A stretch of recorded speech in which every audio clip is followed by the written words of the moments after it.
So Delhi నుంచి గోపి కూడా సిద్ధంగా ఉన్నారు. గోపితో ఒకసారి మాట్లాడదాం. గోపి, తేజస్వి మాటల్ని ఎలా చూస్తూ ఉన్నాయి అక్కడ మిగతా విపక్షాలు? ఇక్కడ ఆందోళనలు జరుగుతున్న నేపథ్యంలో ఏమైనా దిగొచ్చి క్షమాపణలు చెప్పే అవకాశం ఏమైనా కనిపిస్తోందా? అక్కడ ఎటువంటి చర్చ జరుగుతోంది?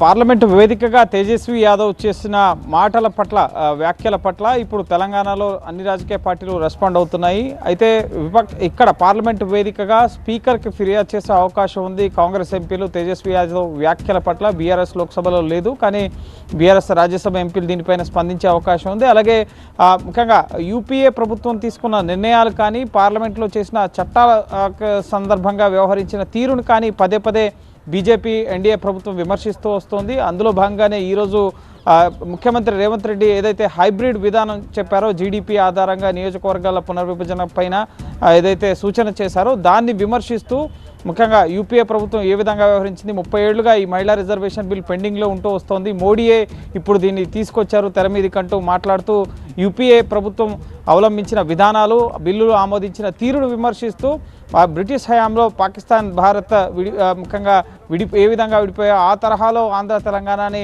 విభజించారు.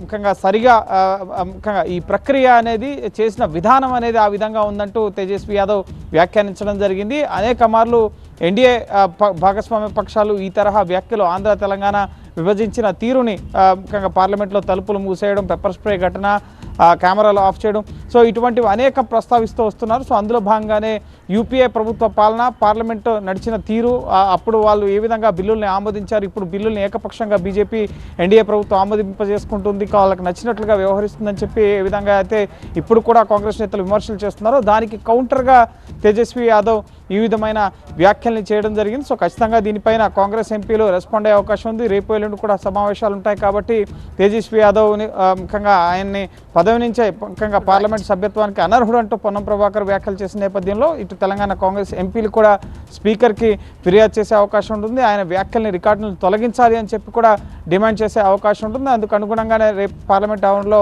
ఆందోళనలు, నిరసన కార్యక్రమాలు కూడా ప్లాన్ చేసుకునే అవకాశం ఉంటుంది. ప్రస్తుతం లోక్సభలో ఈ మహిళా రిజర్వేషన్, అలాగే 131వ రాజ్యాంగ సవరణ, ఇటు కేంద్రపాలిత ప్రాంతాల్లో నియోజకవర్గాలు, వీటికి సంబంధించిన 3 బిల్లులపైన ఏకకాలంలో చర్చ జరుగుతుంది కాబట్టి సో ప్రస్తుతం ఎంపీలంతా లోపలే ఉన్నారు. ఖచ్చితంగా కాంగ్రెస్ ఎంపీలు కూడా దీనిపైన రెస్పాండ్ అయ్యే అవకాశం ఉంది.